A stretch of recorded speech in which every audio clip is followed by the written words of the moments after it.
lagi di podcast kami BBM. Bincang-bincang mahasiswa. Oke, kali ini kita kedatangan seorang narasumber kita. Ya, seperti yang sudah kita kesepakati pada episode sebelumnya, yaitu ada Kakak Fitri Ismar Setiani SPD. Halo Kak. Halo.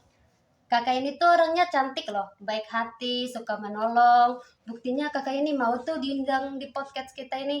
Makasih loh Kak udah datang. Oke, sama-sama. Terima kasih juga ya untuk kesempatannya sudah diundang menjadi narasumber di podcast kalian. Ya Kak. Jadi bincang-bincang kita kali ini santai aja ya Kak, nggak usah terlalu formal. Oh iya, dari tadi kita ngobrol belum ada kenalan. Kan ada nih pepatah mengatakan tak kenal maka tak sayang. Supaya kita saling sayang, yuk kita kenalan sedikit tentang kakak. Oke, baik. Terima kasih. Baik, perkenalkan nama saya Fitri Ismarstiani. Saya merupakan mahasiswa PPG Universitas Palangkaraya gelombang 1 tahun 2023 dan kebetulan saya juga alumni mahasiswa dari program studi pendidikan guru sekolah dasar di Universitas Palangkaraya angkatan tahun 2019. Ih, sama kayak kita dong Kak. Kita juga mahasiswa dari PGSD juga loh, Universitas Palangkaraya. Oke, langsung masuk pertanyaan ini Kak. Kak Fitri, aku mau nanya nih, udah berapa lama kakak ikut program PPG ini? Oke, terima kasih untuk pertanyaannya. Izin menjawab, kakak ikut program PPG ini sudah dari bulan September tahun 2023, tepatnya sudah 8 bulan menjalankan perkuliahan PPG di Universitas Palangkaraya. Nah, boleh cerita sedikit tentang pengalamannya. Kurang lebih selama 8 bulan itu gimana Kak? Oke, baik. Mau pengalaman sedih dulu atau pengalaman senang? Sedih dulu deh Kak. Oke, yang sedih Kita dulu langsung ya. senang. Nah, oke. Untuk pengalaman sedihnya nggak banyak, tapi untuk pertama kali kakak mengikuti perkuliahan ini agak terkejut ya, karena memang tuntutan tugas-tugasnya banyak sekali. Di situ ada 6 mata kuliah di semester pertama yang kakak harus menyelesaikan tugas-tugasnya di Learning Management System atau sistem yang ada dari pusat untuk mahasiswa PPG. Nah, di semester 1 juga kakak sudah melaksanakan praktek pengalaman lapangan 1, PPL 1. Nah, biasanya kan kalau kita di S1 itu di semester berapa nih kita terjun langsung ke lapangan. Tapi untuk di PPG ini mulai dari semester 1 kita sudah melaksanakan PPL 1. Nah, sedihnya di situ kita harus kuliah juga, kemudian kita harus menyelesaikan tugas-tugas yang banyak banget di LMS, terus harus mengajar juga di sekolah. Nah, jadi kayak gitu. Sedihnya susah mengatur waktunya, harus pintar-pintar, terus menjaga stamina tubuhnya juga, moodnya juga harus baik. Itu sih yang sedihnya. Kalau yang senangnya sudah pasti senang ya, karena PPG ini untuk senangnya banyak sih kakak. Senang banget ikut PPG. Pertama, karena PPG merupakan pendidikan profesi guru di mana akan melahirkan guru-guru profesional ke depannya. Nah, terus dari pendaftaran PPG ini banyak sekali mahasiswa, itu ada puluhan ribu. Tetapi tidak semuanya lolos karena melalui beberapa seleksi. Ada 3 seleksi, dan situ harus diikuti secara bertahap. Nah, bersyukurnya, senangnya kakak bisa lolos gitu. Dari puluhan ribu, ternyata hanya ribuan saja yang keterima. Dan alhamdulillah keterimanya di Universitas Palangkaraya. Oke, itu sih menurut kakak yang cerita sedihnya dan cerita senangnya. Oke, ada lagi? Oke Kak, ini terkait tadi yang kata kakak dari puluhan ribu, terus untungnya keterima di Universitas Palangkaraya. Kayak minggu lalu kami baru belajar profesi keguruan ya, dari Ibu Simpul. Ibunya bilang gini, kita itu ujian langsung pusat seluruh Indonesia, soal-soalnya dari pemerintah. Walaupun kalian ujian di Palangkaraya, belum tentu kalian menangnya nanti di Palangkaraya. Bisa jadi kalian kuliahnya di luar Palangkaraya, ya kan? Itu maksudnya itu emang kayak gini Kak, nilai yang skor pas ujian itu tidak terpenuhi di universitas ini tapi terpenuhi di universitas sana, seperti itu Kak.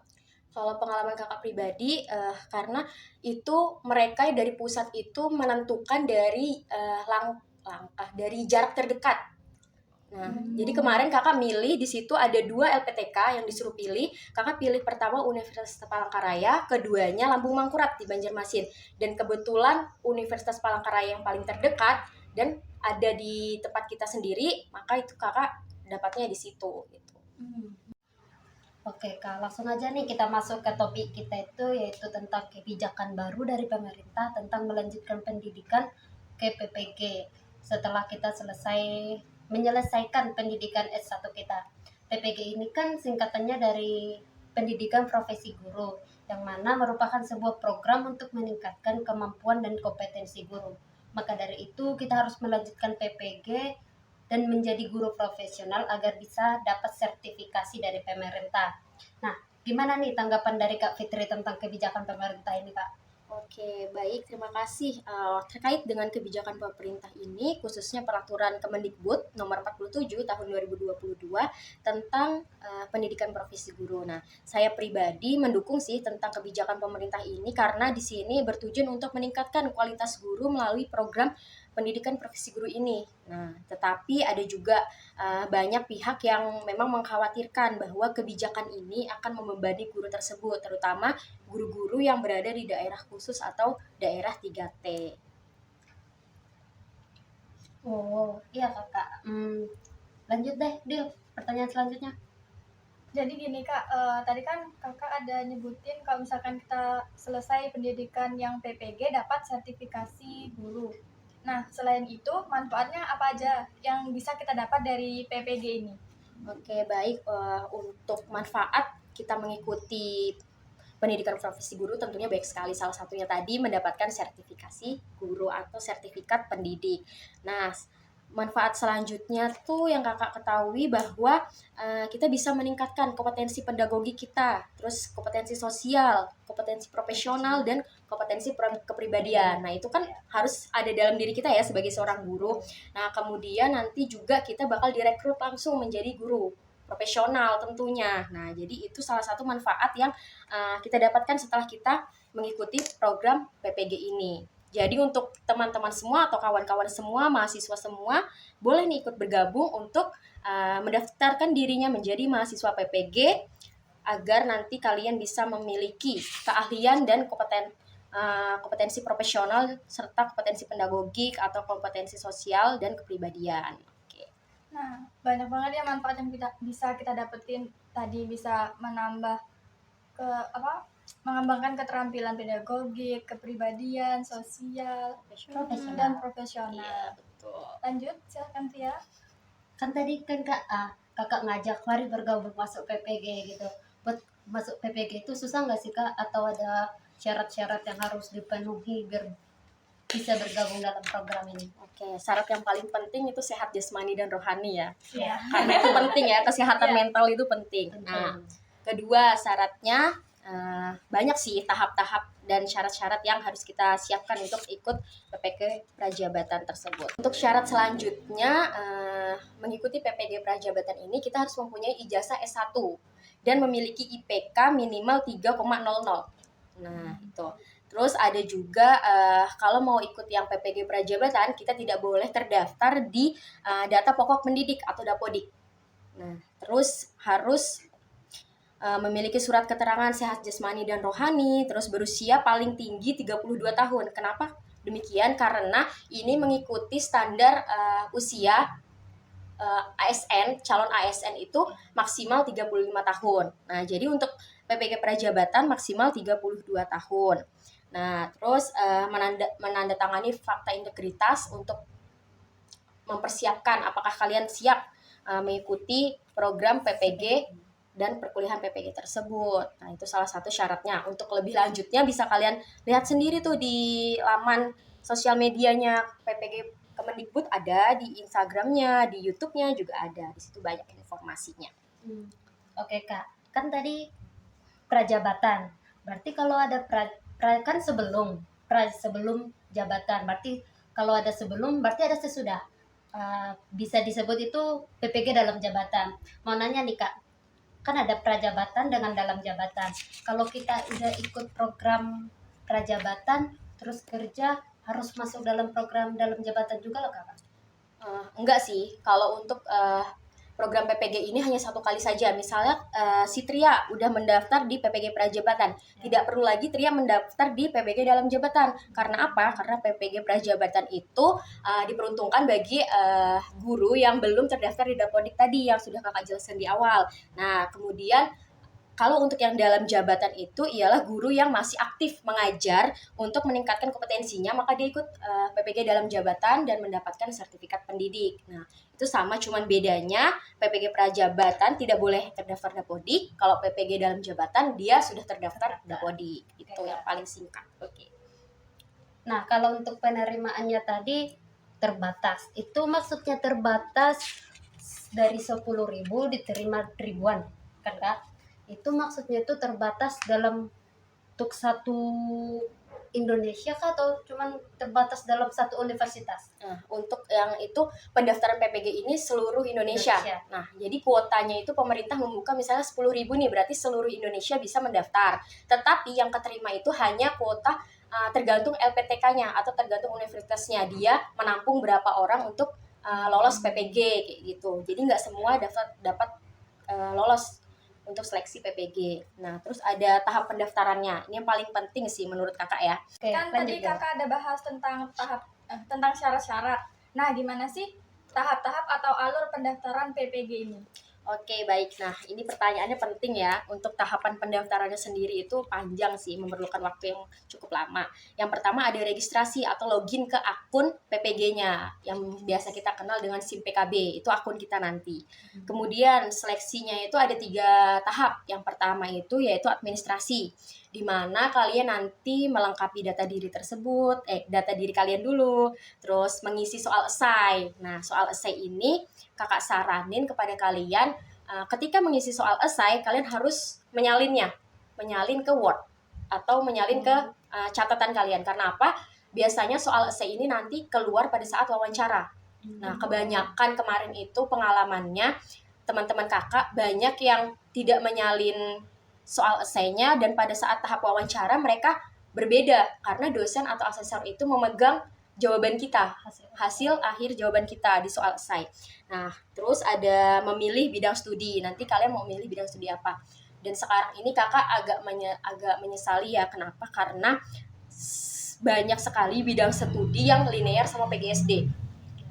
Jadi misalnya ada pendidikan kimia, itu bisa mendaftar PPG PGSD.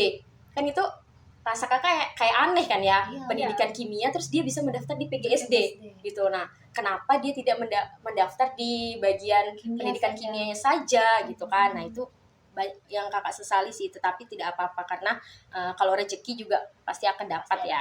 Oke, selanjutnya memilih preferensi lokasi pengabdian. Nah, ini nanti ditentukan pada saat kita setelah lulus, nanti kita di mana, itu diisinya dari awal.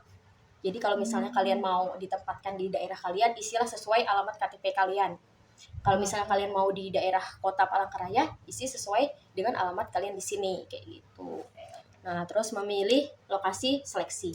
Nah, kebetulan kakak dapat berita kalau PPG sekarang itu ada di 2 universitas di Kalimantan Tengah. Pertama di Universitas Palangkaraya, kedua di Universitas Muhammadiyah.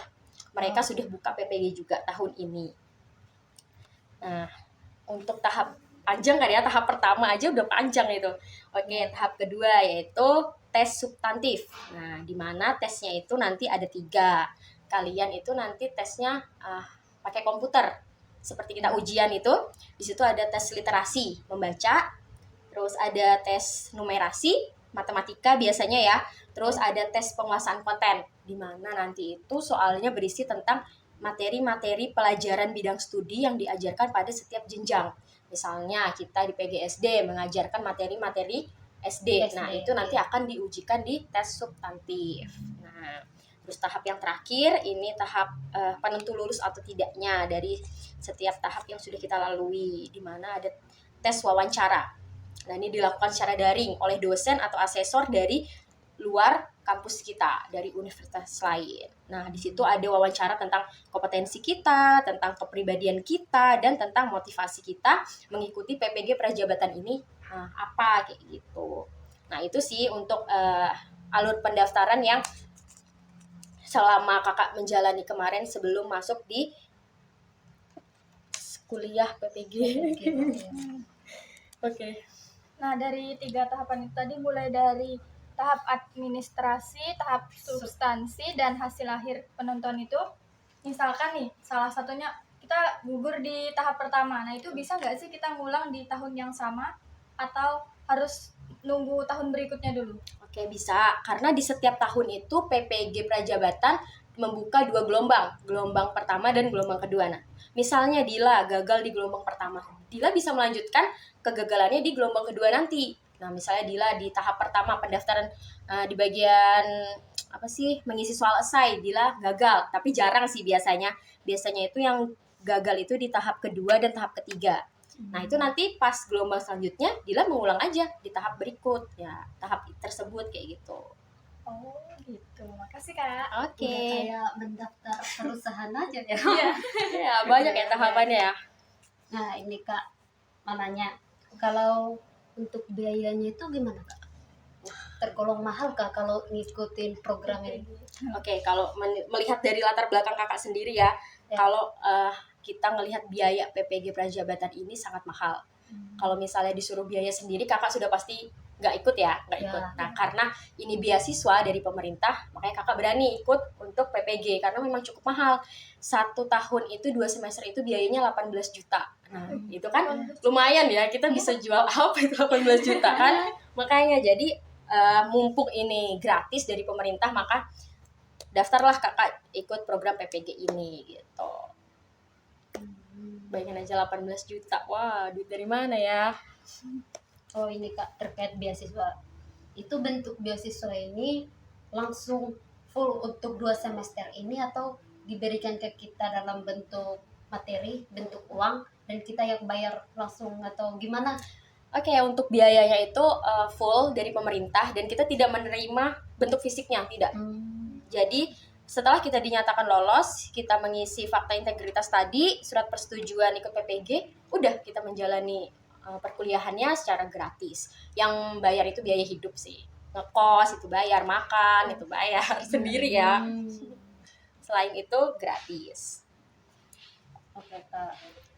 Nah, kan PPG ini juga kan termasuk dibilang kuliah lah, kuliah. Nah, sama nggak sih Kak mata kuliah pas kita ngambil S1 sama ngambil PPG ini?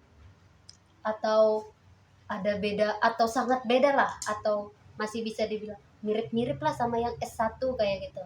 Oke, untuk mata kuliah di PPG ini karena kita sudah ada basic di S1 ya, Ya. tentunya kita nggak kaget sih tentang mata kuliahnya. Nah, di situ kakak mempelajari, tapi ada yang mata kuliah baru yang kakak pelajari, kayak pembelajaran berdiferensiasi, kemudian ada prinsip pengajaran dan asesmen, kayak gitu-gitu, tentang menilai, kayak gitu kan.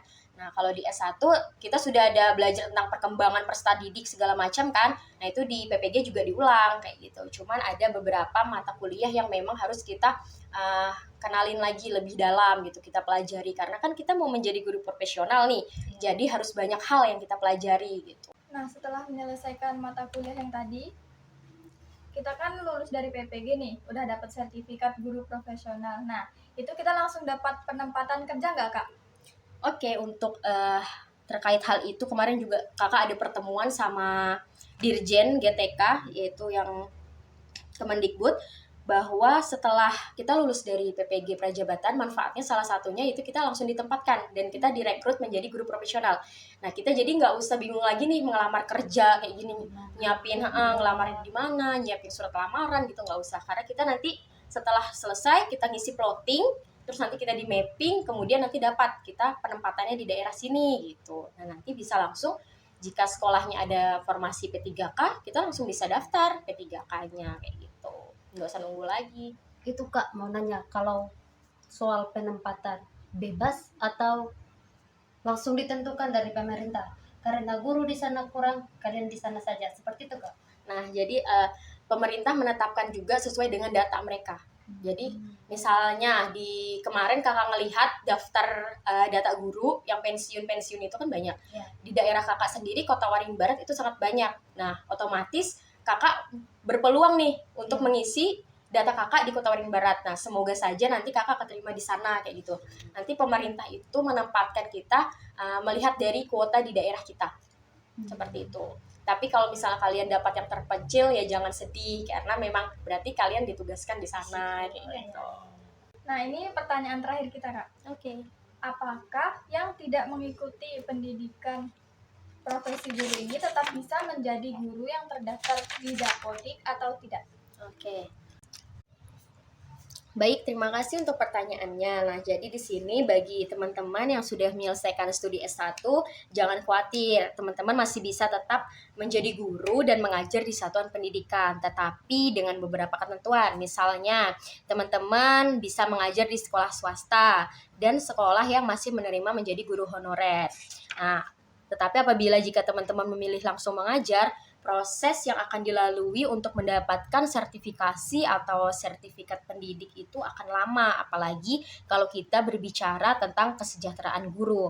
Nah, kalau teman-teman langsung mengajar nih, otomatis teman-teman akan menjadi guru honorer. Nah, kita tahu kan bahwa guru honorer itu gajinya tidak cukup untuk kita memenuhi kehidupan kita. Nah, terus setahun 2 tahun teman-teman menjadi guru honorer, terus diangkat menjadi guru tetap, kemudian masuk Dapodik, mendapatkan NUPTK-nya, terus baru nanti teman-teman bisa mengikuti PPG dalam jabatan tetapi menunggu antrian atau menunggu undangan dari pemerintah, dan itu tidak menentu, bisa sampai 9 atau 10 tahun bahkan lebih untuk mendapat sertifikat pendidik. Nah, melalui PPG dalam jabatan. Nah, terus teman-teman akan mendapat serdik, terus langsung menjadi guru yang sejahtera. Panjang kan prosesnya ya untuk kalau teman-teman ingin menjadi guru profesional, jika teman-teman langsung mengajar dulu setelah lulus. Nah, tetapi kalau teman-teman ikut PPG Prajabatan,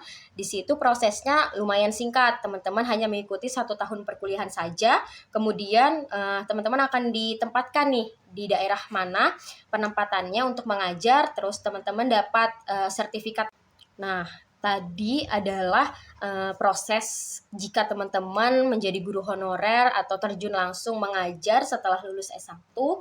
Prosesnya cukup panjang dan memerlukan waktu yang tidak hanya 5-6 atau 9 tahun, bahkan bisa sampai lebih dari itu. Nah, terus kalau misalnya teman-teman ikut PPG, teman-teman hanya mengikuti 1 tahun perkuliahan saja. 1 tahun itu ada 2 semester. Kemudian teman-teman mendapat sertifikat pendidik, terus mendapat penempatan juga. Selanjutnya teman-teman akan menjadi guru yang sejahtera. Nah, itu tadi penjelasan secara singkat mengenai bagaimana teman-teman yang apakah tidak mengambil PPG masih bisa menjadi guru. Nah, itu tadi sudah dijelaskan. Untuk yang langsung mengajar itu memiliki proses yang sangat panjang sampai bertahun-tahun, tetapi jika teman-teman memilih untuk mengikuti PPG Prajabatan, prosesnya sangat singkat, tetapi memang di awalnya cukup berat. Ini Kak, ada pertanyaan tambahan. Oke. Kan kuliah 2 semester, itu ada tugas akhirnya Kak? Ada dong. Ada. Nah, jadi tugas akhirnya itu bukan hanya di LMS, tugas akhirnya itu ada UKIN atau uji kinerja.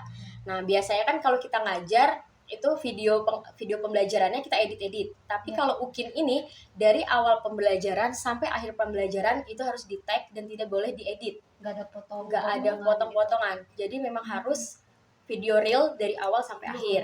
Nah, kemudian nanti ada tes yang namanya UKM PPG, itu nanti kalian dites sama dosen di universitas lain tentang proses kalian PPG selama 1 tahun tersebut bagaimana. Terus nanti sebelum itu ada seminar PPG juga. Nah, seminar itu nanti kayak kita biasa seminar proposal, tapi bedanya di situ kita memilih mata kuliah yang kita sukai.